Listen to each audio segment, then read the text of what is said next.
سلامي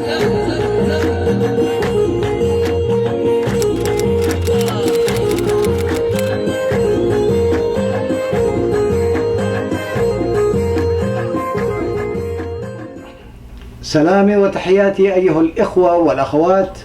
أود أن أهني الشعب السوداني على العزيمة التي وظفها للوصول إلى حفل توقيع الاتفاق، ويعلم الجميع أن الطريق إلى هذه الاتفاق مروي بدماء مئات الشهداء، ولم يكن استشهادهم سدى، وسوف يتذكر التاريخ بإجلال وإعجاب أبديتين.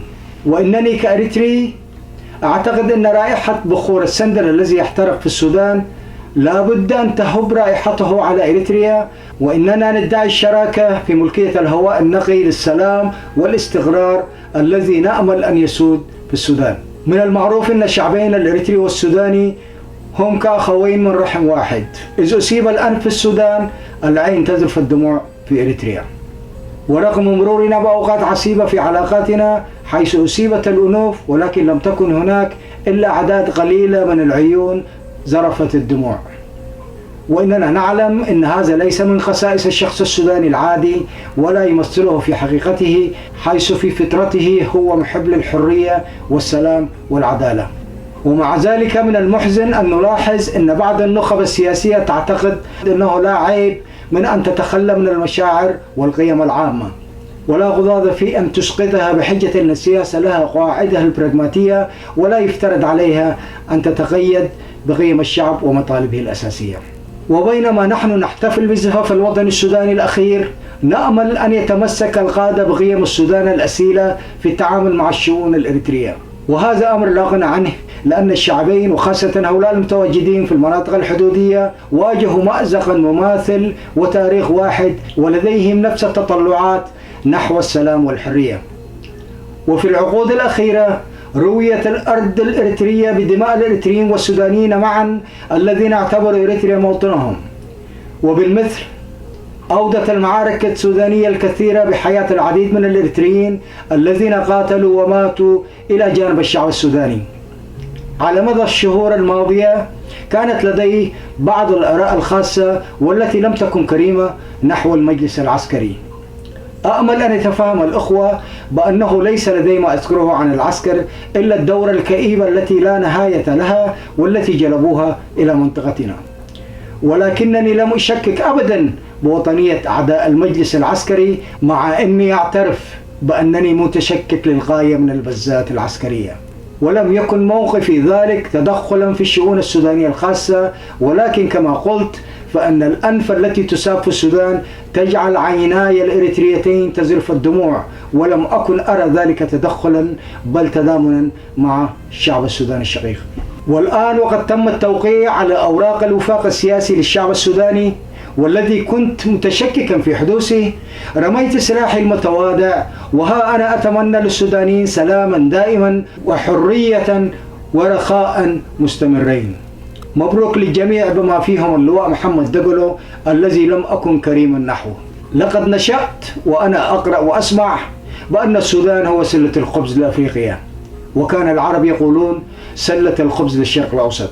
أما اليوم فلدي رغبة أخرى سابقة، أتمنى أن يكون السودان سلة خبز للسودان أولا، وبمجرد تحقيق ذلك أنني على يقين بأن الخبز سيجد طريقه للذهاب إلى كل جهات الأربع، وأنا أعلم بأننا في إريتريا سنكون أول من يستفيد من ذلك. وبهذه المناسبة أود أن أهنئ الحكومة الإثيوبية متمثلة في شخص رئيس الوزراء أبي أحمد والسفير محمود درير على الوساطة الناجحة التي بذلوها لتضييق الفجوة بين الكيانات السودانية المختلفة. مبروك للإثيوبيين، كما أتمنى أنه لا يزال لدى الإثيوبيين بعدا من الحكمة في إظهار نفس مستوى التضامن نحو الإريتريين كالذي رأيناه منهم نحو السودان. وأتمنى أن يكون لديهم ما يكفي من الحكمة لتبني السياسات الصحيحة نفسها. وهنا أود أن يكون السودانيين على الدراية بسياسي المنبر وشيوخ السلاطين، لأن ما أراه لا يعجبني. لقد ولدت في مدينة كرن الإريترية، وكان أجدادي من الأتقياء والعادلين الصالحين الذين أشبعوا عطشهم الروحي من المدرسة المرغنية، وإنني ترعرعت في ذات المدرسة الفكرية المرغنية. وأكثر من ذلك، أقر بأن أسلافي كانوا مسلمين عندما كان أهل قريش يطاردون المسلمين الأوائل. ومع هذا النوع من الثقة لا أسمح لأحد بالتلميح إلى أنه لديه أعلى حقية مني في الإسلام. تمسكت بهذه الرأي قبل فترة طويلة من قدوة المدارس الملطخة بالدولار البترولي لمجتمعاتنا المتوادعة والمتسامحة. أرى بعض الأئمة يصعدون المنابر لإثارة الكراهية والفوضى وإهدار حق المواطن، ولقد ألحق هؤلاء الأشخاص أضرارا بالغة خلال السنوات الأخيرة من عهد جعفر النميري الذي أدت سياسة المنبر حينها إلى تقسيم السودان، كما تسبب هؤلاء في إدانة مفكرين مثل السيد محمود محمد طه الذي ساقوه إلى المشنقة وقاموا بغزو المساحات العامة وخنقها. ونتيجة لذلك كما هو الحال في جميع البلدان الإسلامية ساد الجهل وازدهر التعصب، والناس لا يجرؤون المحادثة العادية دون اقتباس آيات قرآنية أو حديث بسبب أو بدونه. والنتيجة واضحة فيما وصلت إليه مجتمعاتنا من مستوى التخلف والانحطاط وسوء فهم الاعتقاد. لقد كنت في العراق في الوقت الذي كان فيه الخميني يتأهب للعودة إلى إيران منتصرا، وأول ما أدهشني حينها هو عدد المكاتب الطبية على طول شوارع بغداد والتي تحمل أسماء سودانية.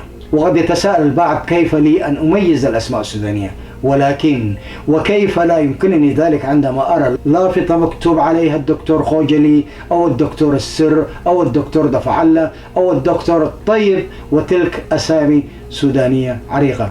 وبعد ذلك عشت في دول الخليج لفترة طويلة، وكان الأمر أكثر إثارة للصدمة، ففي كل مكان عملت فيه أو ذهبت إليه كان هناك مستشارا أو مديرا سودانيا. فتساءلت هل هناك أي محترف سوداني متعلم لا يزال يعيش في السودان؟ ولكن يبدو أن مياه النيل تتدفق في كل موسم حاملة المزيد من المتعلمين، ولم يكف السودانيين عن إبهاري إلى يومنا هذا. خواني وأخواتي، هذا هو السودان الذي أتمنى أن يعود من الرماد ليعلو شامخا مثل طير الفينيكس الأسطوري. لقد تسببت 30 سنة من الحكم العسكري في الحاق ضرر كاف بالبلاد، ولكنني متأكد من أن السودانيين سيعكسون ذلك ويحتلون مكانتهم الصحيحة في المنطقة بل وفي العالم. وأخيرا أدعو الله أن يحفظ السودان بأهله الطيبين. وشكرا. صالح جوهر قاضي.